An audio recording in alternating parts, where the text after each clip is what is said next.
paz do Senhor, amém? Amém. Boa noite. Muito bom estarmos aqui novamente, segunda vez. Acho que nós viemos aqui foi na inauguração, foi bênção. Amém? Eu creio que só bênçãos têm acontecido neste lugar. Aleluia. Amém? Grandes coisas o Senhor ainda há de fazer neste lugar. Oh, Deus. É a 7ª quinta-feira, né? Último dia da campanha. A resposta veio? Para muitos já veio. Para alguns ainda não veio. Mas ainda vai vir. Porque tudo é o tempo do Senhor. Aleluia. Porque a fé foi lançada nessas 7 quinta-feiras. E com certeza surgiu o efeito no céu.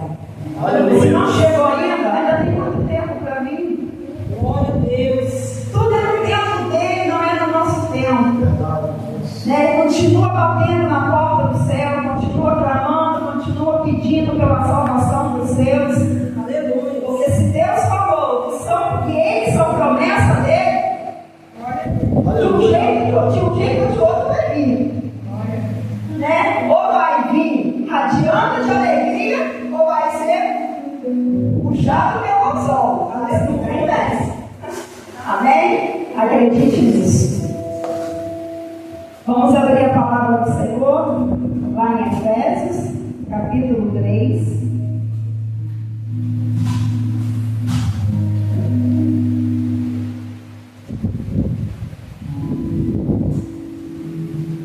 Versículo 14 e 15.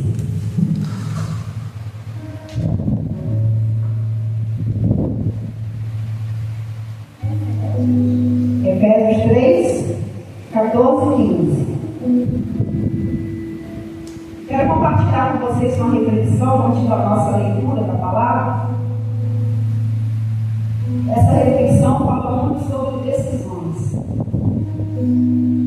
A nossa vida, todos os dias, a gente enfrenta certas situações e a gente tem que tomar certas decisões. E essas decisões, quando elas são tomadas que não estejam na direção do Senhor, a gente sofre consequências ruins. Então a gente tem que pensar várias vezes, quantas vezes forem preciso, antes de tomar uma decisão, busque do Senhor, essa decisão que está no meu coração, é o que o Senhor tem para mim. E hoje eu quero trazer essa reflexão para vocês. Um jovem casal, casados de pouco, vivia uma vida assim meio pobre. E o marido chegou para a esposa e falou o seguinte: eu vou procurar um serviço para mim, vou ficar um bom tempo fora, vou juntar um dinheiro e vou retornar. A única coisa que eu te peço é que você seja fiel a mim, que eu serei fiel a você. E assim foi. Aquele jovem homem foi e encontrou um fazendeiro que precisava muito de uma pessoa para ajudá-lo na fazenda. E aquele jovem chegou e falou para o fazendeiro: estou precisando de um emprego, mas eu quero fazer um trato com o Senhor. O meu salário não vai vir na minha mão, o Senhor vai guardar todo o meu salário. E o dia que eu quiser retornar para casa, o Senhor vai me liberar. E esse jovem trabalhou quase 20 anos nessa fazenda. Quase 20 anos nessa fazenda. Chegou a determinado momento, ele chegou para o seu patrão e fala: agora eu preciso do meu dinheiro que eu vou retornar para casa. Aí o patrão dele virou para ele e falou o seguinte: quero te fazer uma proposta. Você quer o seu dinheiro ou 3 conselhos? Não precisa me responder agora. Vá para o seu quarto, né, e pensa bastante na proposta que eu te fiz. Amanhã de manhã você me dá a resposta. Aí ele pensou. Voltou para o patrão e falou: eu quero os 3 conselhos. Decisão difícil. Trabalhar 20 anos para juntar um dinheiro para levar para a sua família. No final, não escolheu o dinheiro, preferiu um conselho. Decisão difícil, mas muito sábia. E o patrão dele pegou e falou assim: pois bem, quando você tomar o seu caminho, siga reto, não tome atalhos. Não seja curioso pelo caminho que você seguir. E não tome nenhuma atitude quando você estiver com ódio. Assim recebeu aqueles 3 conceitos. E o patrão pegou 3 pães e deu a ele. Ó, esses 2 aqui é para você comer com a sua família. E esse aqui você vai guardar para depois. E você escolher e você vai usar esse daqui. E assim ele foi. Ele a pé para chegar na casa dele levaria uns 20 dias. E ele andando por esse caminho, ele encontrou um viajante. E ele começa bem, eles conversando ali. E o viajante perguntou para onde ele iria. Só o lugar que eu vou é bem longe, deve uns 20 dias. Disse: vamos tomar esse caminho aqui que é mais curto, você vai chegar aqui mais rápido. Aí todo o povo começou a pegar o atalho. Aí ele lembrou do primeiro irmão. Aí ele foi, desistiu, não seguiu. O viajante conseguiu e seguiu no seu caminho que ele tinha que seguir. E lá na frente ele descobriu que aquele atalho seria uma emboscada para ele. Chegou numa pousada, ali alugou um quartinho para poder dormir. E ele dormiu, de repente, aquele alvoroço, o corre-corre, o alvoroço, a gritaria. Aí ele levantou para poder, na curiosidade, para ver o que estava acontecendo. Igual a gente, né? Quando tem um tiroteio, a briga da rua de fora, deixa eu ver o que é. Igual legal, você mora em frente para a BR, quando acontece qualquer coisa naquela BR, quando tem uma partida de escuta, sai todo mundo correndo pro muro. É a curiosidade. Aí ele lembrou do segundo conselho: não seja curioso. Aí quando foi no outro dia de manhã, o dono daquela pousada virou para ele e falou assim: você ouviu os gritos de ontem? Aí eu ouvi. E você não ficou curioso para ver? Fiquei, mas não fui. Disse: pois bem, eu vou ser a única que vai sair vivo daqui nessa noite. Por não ter tido curiosidade, você tomou a sua vida. Aí ele seguiu o seu destino. Quando ele estava se aproximando da casa dele, ele avistou a casa dele. E no quintal da casa ele viu a sua esposa sentada, abraçando um rapaz. E ali ele viu, ficou furioso. E agora eu vou matar os dois. Eu pedi para que ela fosse fiel a mim, não foi. Eu fui fiel a ela durante esses 20 anos. Aí ele, com aquela raiva toda, se preparando para matar os dois, ele lembrou do terceiro conselho. E aí ele não chegou até a casa dele, dormiu embaixo de uma árvore. Quando foi no outro dia de manhã, ele bateu na porta da casa. Quem recebeu ele? A sua esposa. Ela toda contente abraçou ele, e ele não teve força para tirá-lo dos braços dele. Ele só virou para ela e falou assim: eu pedi que você fosse fiel a mim, você não foi. Eu fui fiel a você durante esse tempo todo. Aí ela: mas eu não entendo por que eu fui fiel a você. Aí ele falou: e o rapaz que estava abraçado com você? Se aquele rapaz, logo assim que você saiu de viagem, eu descobri que eu estava grávida, é o nosso filho. O que a gente aprende com isso? Muitas vezes a gente quer tomar decisões mediante aquilo que a gente pensa que vem de imediato na nossa mente. Poderia ter destruído a família dele. Né? Tomar uma decisão mediante a raiva, o rancor, é algo muito sério. Então, decisões erradas que a gente toma na nossa vida, a gente pode carregar consequências para o resto da vida. Não terminou nem pão, comeram 2 pães. O terceiro pão, quando ele abriu, estava lá todo o salário dele que ele tinha trabalhado na fazenda. Então, ele ganhou os 3 conselhos e mais o dinheiro trabalhado na fazenda. Sabe o que é isso? Obediência. Obediência. É escolher o certo, é fazer o certo. E hoje em dia está muito difícil. As pessoas querem fazer o que elas querem buscar em Deus o que Deus tem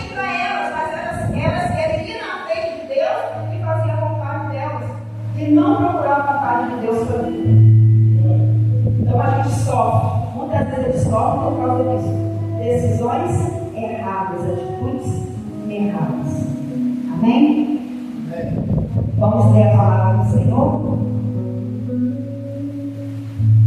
Efésios 3, 14, 15.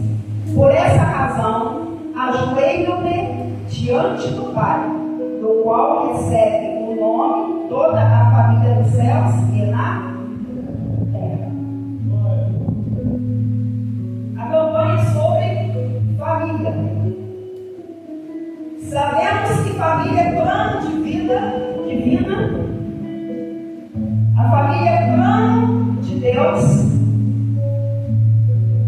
E desde a fundação dela, o diabo a vem atacar. A primeira família a ser atacada, Adão e Eva. Jardim do Éden. Quando a serpente começou a minar a mulher, como todos nós sabemos, ofereceu o fruto a Adão comeu e ela comeu.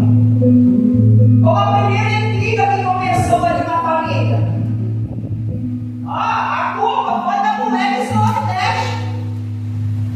A transferência de culpa.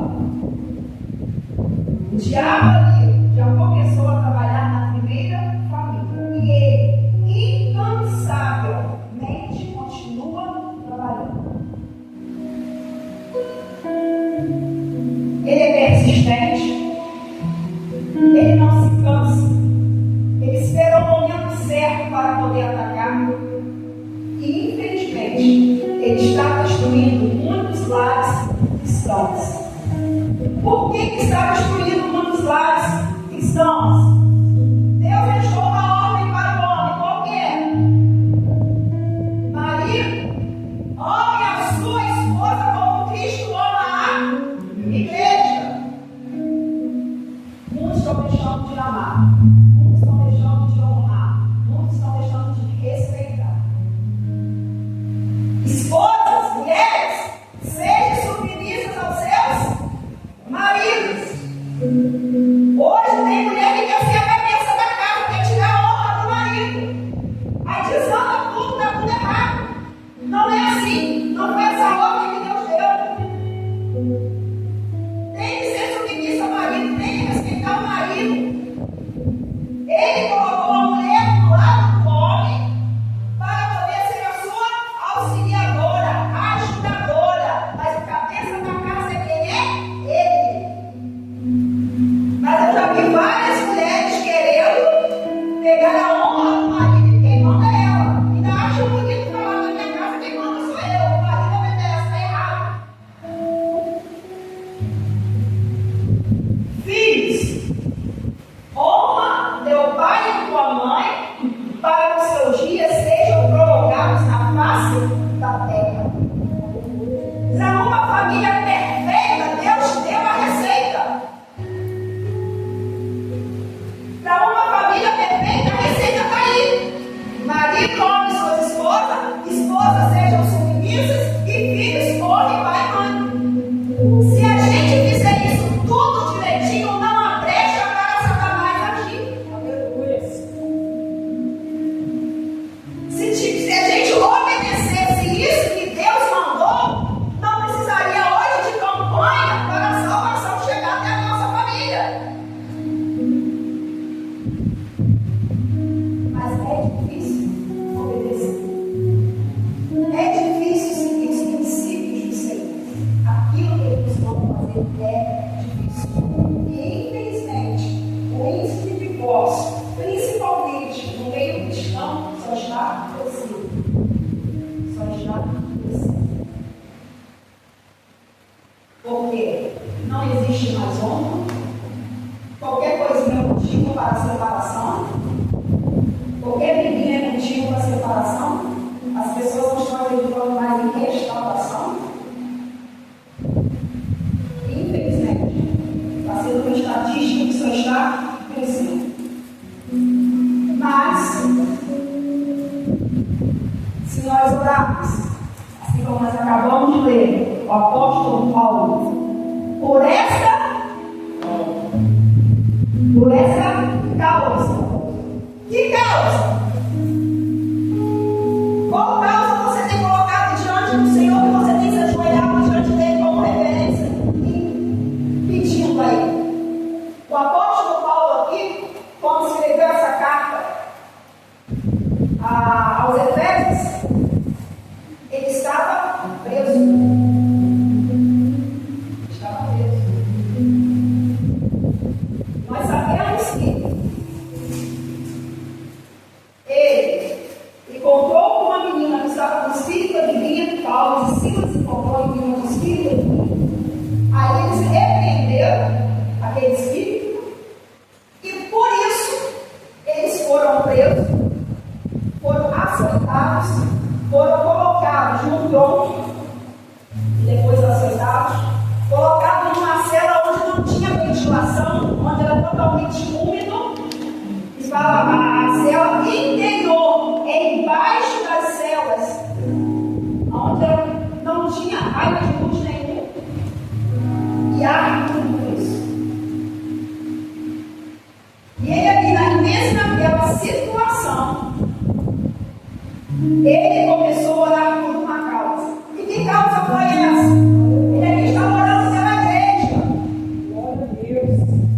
Para que a igreja não se abatesse e que a fé da igreja não diminuísse mediante aquilo a qual ele estava passando, a luta que ele estava passando, a prisão aonde ele estava, mas que aquilo servisse para que aumentasse a fé dele. E olha pelo que o apóstolo Paulo orou.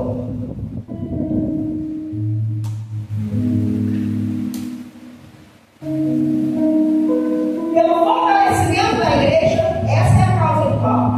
Pelo fortalecimento da igreja e que Cristo habitasse no coração da igreja mediante a fé e que eles permanecessem firmes e alicerçados no amor e que todos compreendessem quão grande é o amor de Cristo para que sejam cheios de Deus. Mesmo aquele homem passando pela toda dificuldade, ele orando para que a igreja permanecesse em fé e reconhecesse o amor de Cristo. A situação a qual estava passando não impediu dele orar pelos seus irmãos. E muitas vezes, hoje, certas situações se levantam na nossa vida, é motivo para a gente não orar por certas causas urgentes. Ele ali não se travou. Eu poderia muito bem falar, meu Deus, eu estou sofrendo. Deus permitiu que eu fosse jogado nessa prisão. Poderia estar orando só por ele, né? Senhor, me tira daqui, me livra daqui. Não, ele estava lá dentro, orando pelos seus irmãos em Cristo. Então, se hoje você tem uma causa importante que depende da sua oração, esqueça o que você está passando e vai orar por essa causa que tem necessidade de joelho no chão. Glória a Deus. Não deixe que o que você está passando venha paralisar as suas orações. Assim como o apóstolo Paulo fez. A prisão não fechou a boca do apóstolo Paulo. Não deu. Fala que eles oravam e cantavam na prisão. Aleluia. Oravam e cantavam na prisão. Então não se feche somente aos seus problemas. E pode ter gente dentro da sua casa, né? Campanha sobre a família, pode ter gente dentro da sua casa que está em situação pior do que você, necessitando da sua ajuda e da sua oração. Aleluia. Aleluia. E ele fala que o apóstolo Paulo orando pela causa dos irmãos de Cristo, nem pela causa dele. O que aconteceu? Qual foi a resposta de oração do apóstolo Paulo? Um grande terremoto aconteceu na prisão. Jó, quando orava pelos seus amigos, o que aconteceu com Jó depois da oração pelos amigos? Ele foi curado. Ele foi restituído. Jó tinha perdido tudo praticamente na vida. Até a sua saúde ele estava perdendo. Mas ele estava orando por quê? Porque seus amigos que estavam tentando encontrar aquele carro dele, O porquê daquela enfermidade, o porquê daquela desgraça toda. Jó pegou. Alguma coisa ele fez.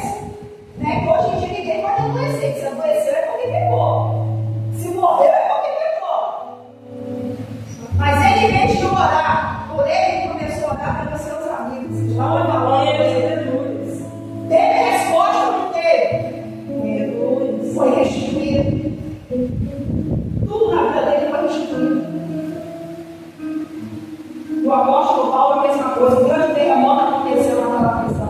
E a palavra fala que as celas se abriram, as correntes se partiram. Glória a Deus. E um milagre aconteceu naquele lugar. Qual o maior milagre que aconteceu naquele lugar? Glória a Deus. A conversão do carcereiro.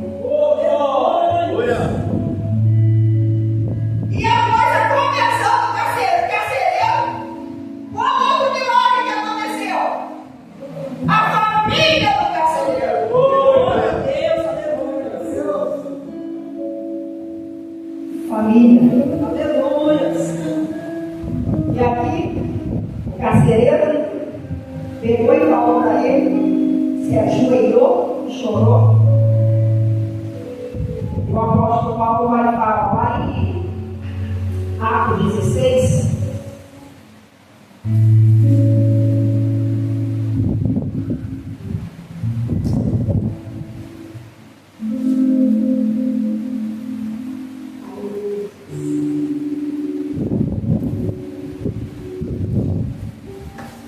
Só procurar aqui rapidinho. Glória a Deus. Aleluia. Aleluia, Jesus. O carcereiro pediu luz, entrou correndo e trêmulo se prostrou-se diante de Paulo e Silas. Então, levou-os para fora e perguntou: Senhores, que devo fazer para ser salvo? O carcereiro perguntou: O que devo fazer? Ele ficou tão maravilhado com aquilo que aconteceu, ele viu um sobrenatural naquele lugar. O que eu preciso fazer para ser salvo? Paulo e Silas responderam: Creia no Senhor Jesus e serão salvos você e os de sua casa. A salvação chegou de imediato para aquele carcereiro, só o desejo de querer ser salvo, de querer conhecer, fazer parte daquilo dali. A salvação chegou maravilhosa. Mas a gente pergunta: mas se ele que foi salvo e a gente aprendeu? E a salvação individual, por quê? Que ele foi salvo e toda a sua casa também será. E assim foi, toda a sua casa foi salva. Mas não porque somente ele foi salvo. Você sabe por que as casas dele foram salvas? Porque o apóstolo Paulo e Silas foram até a casa do carcereiro e pregaram a palavra lá dentro da casa do carcereiro. Aleluia. Então, a salvação para chegar na palavra tem que ser pregada. Subentende-se o quê? Eu aceitei Cristo, a minha casa também será salva. Por quê? Aquilo que eu recebi do Senhor eu vou levar para dentro do meu lar.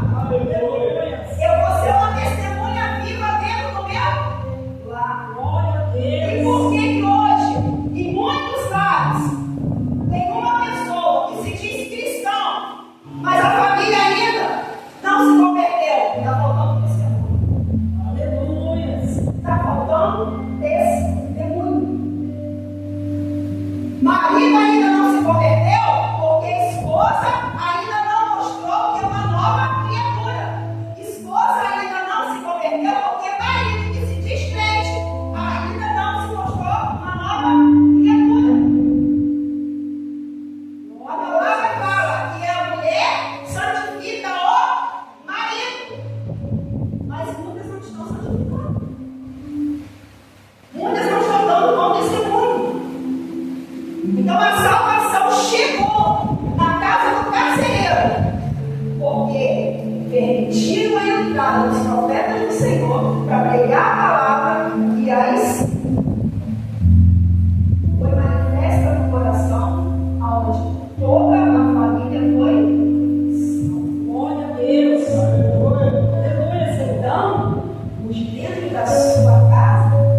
casa está esperando uma atitude diferente disso. Glória a Jesus. Porque não adianta só orar, orar, orar e a gente não ter um testemunho. Tem que ter testemunho. Os meus 3 filhos foram criados na presença do Senhor. O meu mais velho está com 31 anos. Eu comecei a caminhar e tinha 1 ano e meio, mais ou menos. Eu tenho 3. Ao segundo e a terceira já foram criados no Evangelho. Hoje nenhum dos 3 está na presença do Senhor. Nenhum dos 3. Mas também nenhum dos 3 dá trabalho com nenhum.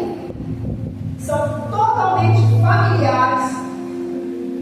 Não tem amizade fora, quando sai só com família, não tem vício nenhum. Mas não está caminhando com Cristo. Durante muito tempo da minha caminhada, eu comecei a me culpar. Porque eu pensei, Senhor, você tua palavra diz. Ensina o teu caminho, ensina o teu filho no caminho que tem que andar. Quando ele crescer, não venha se desviar. O que aconteceu então nesse caminho? Eu comecei a cobrar de mim. O que eu fiz de errado? E a gente logo se culpa, né? Se a palavra nos dá essa missão. Ó, cria no caminho que tem que andar. Ensina o caminho certo. Por onde tem que ir, o que tem que obedecer. Senhor, eu ensinei. E sair do caminho por quê? Então, nós falamos com isso. Escolha. Escolha. Começa assim, não vou para a igreja, não. Todos 3. Vou buscar em casa. Quando fala assim, você já vê que esse negócio não é bom. Você já sabe quando isso vai parar.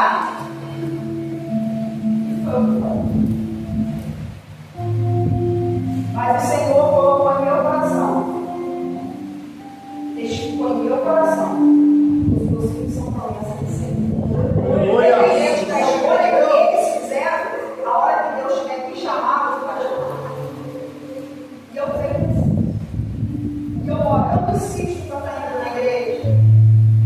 Quando acontece alguma coisa, a gente lança a palavra do Senhor, a gente conversa, até debate. Parece que senta na mesa lá que é debate, né? Tem, aí parece que é discussão, mas não é. Mas no tempo certo, eu creio que os filhos são promessas do Senhor. No momento oportuno, eles vão ser chamados, nem que seja pelo anzol. Eu creio que é isso. Dessa terra, eles não vão partir, né, sem antes se reconciliar com o Senhor. Eu fiz um propósito com o Senhor, eu não quero que o Senhor me leve desta terra antes de ver os meus filhos novamente na sua presença. E eu creio que Deus não vai fazer isso. Ele só vai me levar quando os meus filhos estiverem na presença.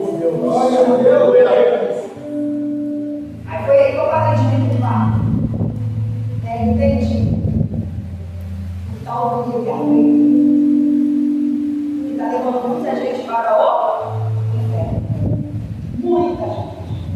Esse poder que nós temos é um poder que Deus nos deu, um poder poderosíssimo. É o tal do livre-arbítrio. Onde fazemos escolhas erradas. Que leva a gente ao fundo do poço. Muitas vezes temos a oportunidade de sermos tirados de lá, mas muitos não têm essa oportunidade. Não se dá